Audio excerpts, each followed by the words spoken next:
जो बच्चे सर्विस में लगे रहेंगे, उन सर्विसेबल बच्चों को बाप याद करते हैं तो उनको स्पेशल मदद मिल जाएगी। जैसे नैया डोलते डोलते थम जाएगी, कहते हैं ना, नैया डोलेगी लेकिन डूबेगी नहीं। ऐसे निश्चय बुद्धि बच्चे चाहिए। निश्चय बुद्धि होंगे तो चढ़ती कला में रहेंगे। चढ़ती कला की निशानी क्या होगी? चढ़ती कला सबका भला करने में लगी रहेगी, अपनी चिंता नहीं करेगी,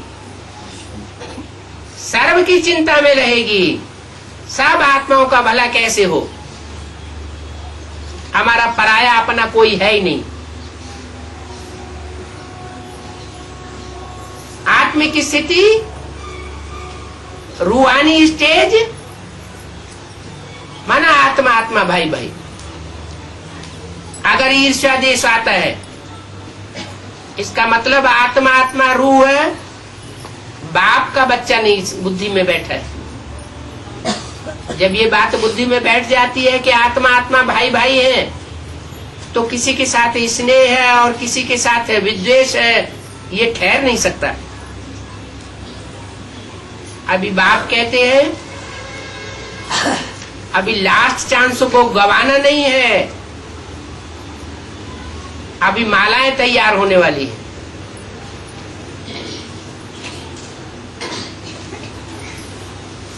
मालाएं तैयार होंगी तो उससे पहले का जो पीरियड है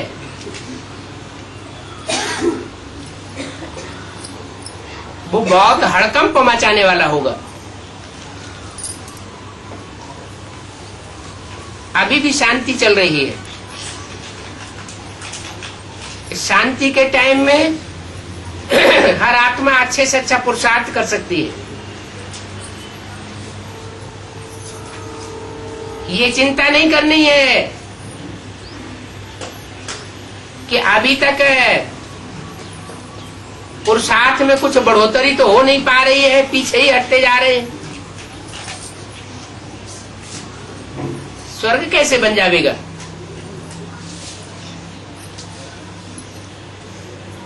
स्वर्ग बनाने के लिए कोई ऊपर से अलग से कारीगर नहीं आवेंगे। जो बाप के आत्मिक स्थिति वाले बच्चे हैं वो ही संगठन तैयार कर रहे हैं। संगठन का किला ऐसा बन रहा है जिसमें कोई भी भिखारी प्रवेश न कर सके। अभी तो बाप की सभा में ऐसे लोग आ जाते हैं, भिखारी भी बनते रहते हैं, सामने आकर के भी बैठ जाते हैं। देखें इनको पता चलता है कि नहीं पता चलता है। बाप कहते हैं मुझे क्या दरकार पड़ी है एक एक को जानने की, जो जैसा करेगा वैसा पावेगा। वाइब्रेशन अगर संगठन में खराब होते हैं तो उसका फल उसे भोगना पड़े। बाप तो शिवालय बनाने आए हैं, शिवालय बनाने में जो सहयोगी बनेंगे उनको प्राप्ति होगी, जो सहयोगी नहीं बनेंगे वो प्राप्ति से वंचित रह जाएंगे। अभी नाई के बाल सब आगे आने वाले हैं, दूध का दूध और पानी का पानी होने वाला है।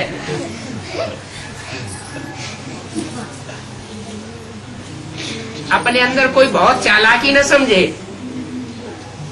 बाप तो बहुत रमतू रमजवाज है।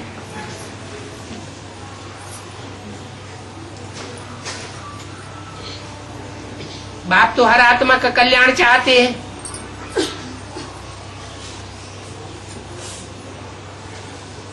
जो अपकारी है उनका भी कल्याण चाहते हैं, इनका भी उद्धार हो जाए।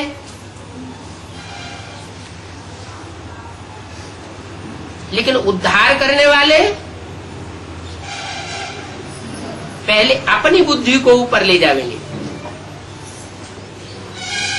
उत्त हर, उत्त माना ऊपर, हर माना हरण करके ले जाना।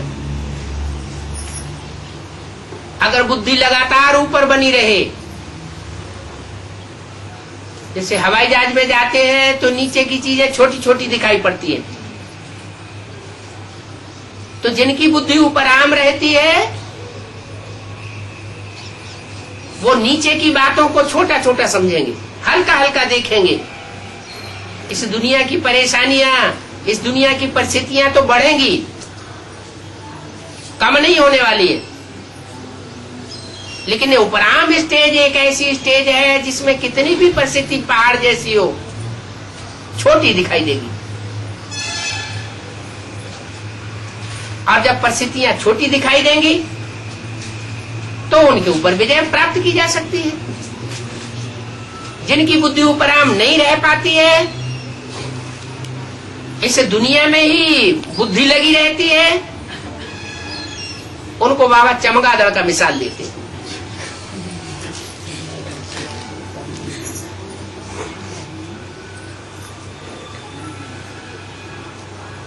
सर नीचे लटकता है, माना बुद्धि नीचे जाती है जमीन की ओर।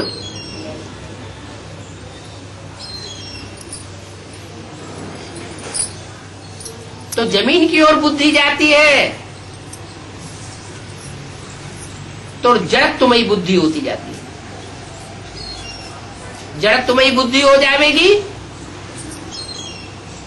तो एकाग्रता नहीं आ सकती। एकाग्रता लाने के लिए बुद्धि को उपराम बनाना बहुत जरूरी है। उपमाना नजदीक भी कहा जाता है, समीप। किसके समीप? राम के समीप। ये बुद्धियों की एकाग्रता की बात है। अनेकों से बुद्धि हटाए, एक बात पे बुद्धि लगाना। इसके लिए कोई जरूरी नहीं है कि साकार में नजदीक जाकर के बैठ जाना। साकार में नजदीक जाकर के बैठना और बुद्धि से बाहर वालों को याद करना, बाहरी दुनिया में बुद्धि ले जाना, वो तो और ही पाप बन जाएगा। भले शरीर से दूर रहें, लेकिन दूर होते भी बुद्धि से नजदीक रहें। इसलिए बाबा कहते हैं मधुवनवासी बनो। क्या? कोई जरूरी नहीं है कि शरीर से ही मधुवनवासी बने। गर्भस्थ में रहने वाले भी मधुवनवासी होते हैं। बांधेली माताएं गर्भस्थ के बंधन में बंधे हुए होते हुए भी उनकी बुद्धि मधुवन में रखी रहती है, बाप की याद में रहती है। और सरेंडर्ड जो है, जो अपने को समझते हैं कि हमने घरघाट छोड़ा है, वो भले बाप के घर में रहते हैं, कंधे पर चढ़कर रहते हैं, लेकिन बुद्धि से अगर उपराम नहीं है, बुद्धि बाहर की दुनिया में भागती है, तो अंत में वो दूर हो जाएंगे।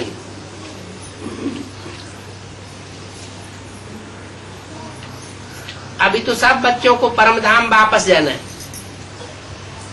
कौन से परमधाम में है? निराकारी दुनिया में जाना है,